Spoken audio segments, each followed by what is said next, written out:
Hello friends, welcome to our YouTube channel Smartly Learn and Grow. Hello class. कल हमने किया था convex और कनकेव मिरर की स्फेरिकल मिरर्स के बारे में। ठीक है, अब वो हमने देख लिया था कि क्या होते हैं, कैसे उनका क्या रहता है, रिफ्लेक्टिंग सरफेस वगैरह वो चीज़ें देखी थी। अब हम देखेंगे जो कनकेव मिरर होता है, यानी कि कनकेव मिरर है तो उस पर भी इमेज बनेगी और जो कन्वेक्स मिरर है उस पर भी इमेज बनेगी। तो जो कनकेव मिरर पे इमेज बनती है उसको रे डायग्राम को बनाने के लिए मेरे पास कुछ रूल्स होते हैं। तो कनकेव मिरर के भी अलग होते हैं और कन्वेक्स मिरर के भी। ठीक है, ऑलमोस्ट से सेम होते हैं लेकिन अलग अलग हम क्या करते हैं, उनको रूल्स के साथ फॉलो करते हैं। यानी कि अगर मुझे नेक्स्ट टॉपिक है मेरे पास, स्टार्ट करते हैं हम कनकेव मिरर।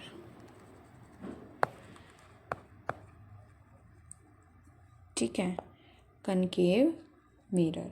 अब कनकेव मिरर्स में भी आपके पास है रूल्स जो हम रे डायग्राम को बनाने के लिए फॉलो करते हैं, यानी कि रूल्स फॉर मेकिंग रे diagram.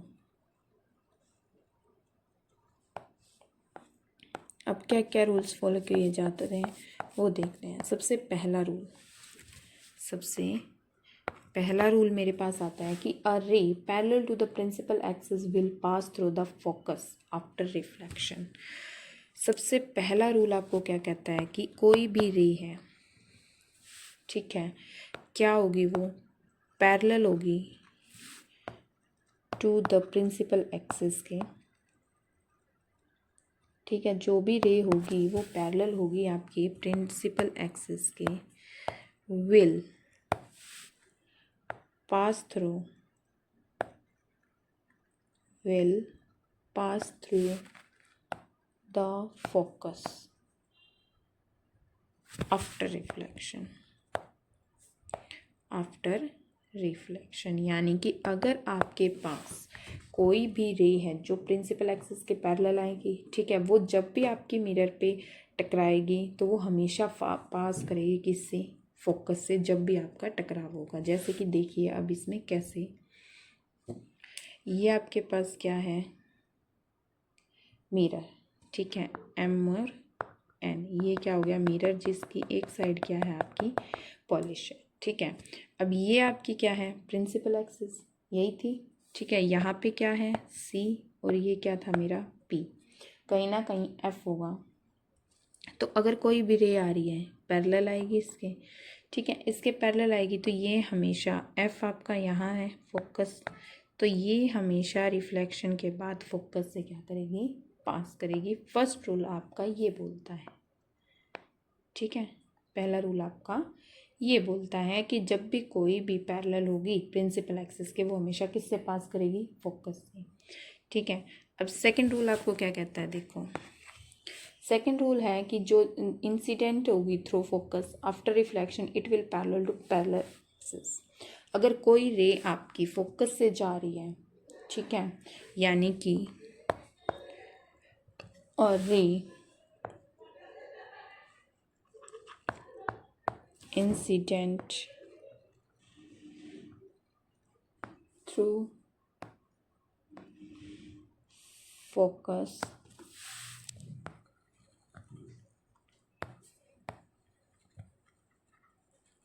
After reflection it will parallel to principal axis. ठीक है, अगर कोई भी इंसिडेंट रे आपकी क्या है, फोकस से आ रही है, ठीक है, तो रिफ्लेक्शन के बाद वो प्रिंसिपल एक्सिस की क्या हो जाएगी, पैरेलल हो जाएगी, मतलब इसी का अपोजिट। ये मान लीजिए आपके पास अपर्चर है,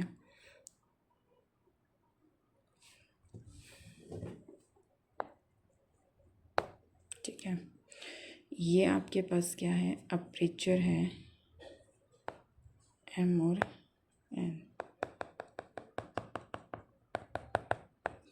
अब इसमें क्या है, ये प्रिंसिपल एक्सिस होगी, सी हो गया, एफ हो गया। अब कोई आपकी फोकस से पास करते हुए जा रही है, यहाँ रिफ्लेक्ट कर दिया, यहाँ से रे जा रही है, तो ये क्या होगी, रिफ्लेक्शन के बाद पैरेलल हो जाएगी आपके प्रिंसिपल एक्सिस के। समझ में आ गया इतना सबको, ये पी है, ठीक है। यानी कि अगर कोई भी रे इंसिडेंट होती है फोकस के थ्रू, तो वो क्या होगी, आफ्टर रिफ्लेक्शन, रिफ्लेक्ट होने के बाद वो प्रिंसिपल एक्सिस के पैरेलल हो जाएगी। और फर्स्ट रूल था इसी का अपोजिट, कि अगर कोई भी रे प्रिंसिपल एक्सिस के पैरेलल आ रही है तो रे किससे रिफ्लेक्ट होके जाएगी, फोकस से पास होते हुए जाएगी। यानी कि ये दोनों एक दूसरे के अपोजिट हैं। अब थर्ड रूल क्या कहता है आपको, देखो थर्ड आपको ये बता रहा है कि अ रे pass through centre of curvature is reflected back on same path. अगर कोई रे आपकी सेंटर ऑफ कर्वेचर से पास मतलब इंसिडेंट होते हुए जा रही है, ठीक है, तो वो वापस रिफ्लेक्ट बैक भी क्या होगी, सेम पाथ पे करेगी। यानी कि अ रे pass through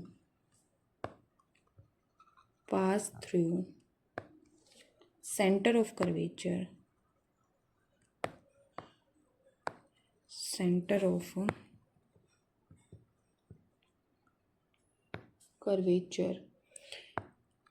is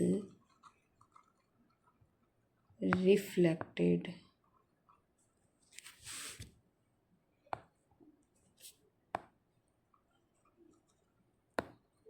back on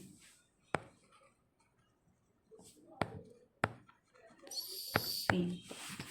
ठीक है, कोई भी रे है अगर वो सेंटर ऑफ कर्वेचर से क्या कर रही है, रिफ्लेक्ट कर रही है, तो वो सेम पाथ पे क्या कर जाएगी, बैक कर जाएगी। ठीक है, तो देखिए कैसे। अब मेरे पास क्या है, मिरर है एम एन, ये साइड जो है उसकी क्या है, पॉलिश है। ठीक है, यहाँ पे कोई भी क्या है, एक centre of curvature P F C, यहाँ पे कोई भी पॉइंट है सी।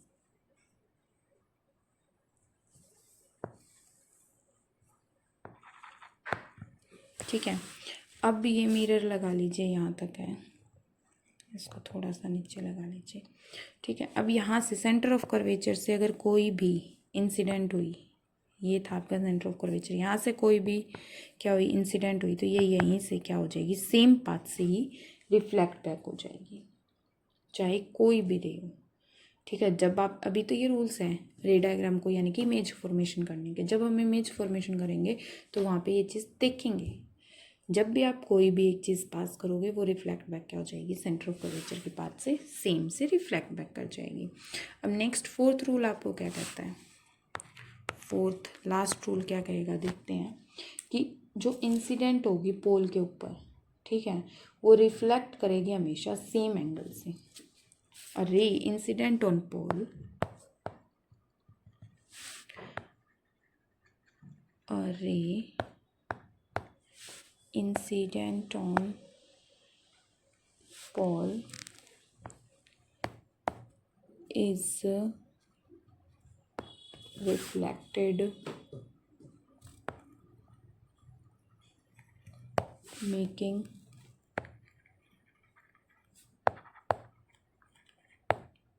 Equal angle. ठीक है, तो वो क्या करेगी, सेम इक्वल एंगल से जो है वो रिफ्लेक्ट बैक कर जाएगी कि इसका जो एंगल है वो जैसे ये फॉलो करेगी लॉ ऑफ रिफ्लेक्शन को। ठीक है, कैसे देखो, आपके पास कोई मिरर है स्फेरिकल, शेप अच्छी नहीं बनी, दोबारा बनाते हैं। आपके पास कोई मिरर है स्फेरिकल एम एन, ठीक है, ये पॉलिश एक साइड इसकी। अब यहाँ से क्या होगा, ये आपके पास क्या है, प्रिंसिपल एक्सिस, ये क्या है, पोल, ये फोकस और ये सेंटर ऑफ कर्वेचर। ठीक है, अब कोई भी रे इंसिडेंट करती है आपकी पोल के ऊपर, तो यहाँ से वो रिफ्लेक्ट बैक करेगी। तो जो ये इंसिडेंट हुई और जो ये रिफ्लेक्ट हुई, तो ये जो एंगल बनेगा और ये जो एंगल बनेगा वो इक्वल होंगे, यानी कि एंगल आई इक्वल होगा एंगल आर के। ठीक है, तो ये दोनों एंगल क्या होंगे आपके इक्वल होंगे। ये आपको फोर्थ रूल कहता है कि जो भी रे आपकी पोल के ऊपर इंसिडेंट होगी वो रिफ्लेक्ट बैक करेगी सेम एंगल के साथ, उसके एंगल में कोई भी कम या ज़्यादा नहीं होगा। ठीक है, तो यहीं तक आज हमने 4 रूल्स किए हैं। नेक्स्ट में हम क्या करेंगे कि हमारी जो इमेज फॉर्म होगी कनकेव मिरर पे कैसे होगी वो देखेंगे। ठीक है, तो कोई भी अगर डाउट हो वीडियो से रिगार्डिंग तो आप कमेंट कर सकते हैं। और नोट्स के लिए जो आपको नीचे डिस्क्रिप्शन है उसमें टेलीग्राम चैनल का लिंक दे दिया जाएगा, आप उस चैनल को ज्वाइन कर लीजिए, वहाँ से आपको इसकी जो PDF है वो मिल जाएगी। If you like this video, please like, share and subscribe our YouTube channel Smartly Learn and Grow. Thank you.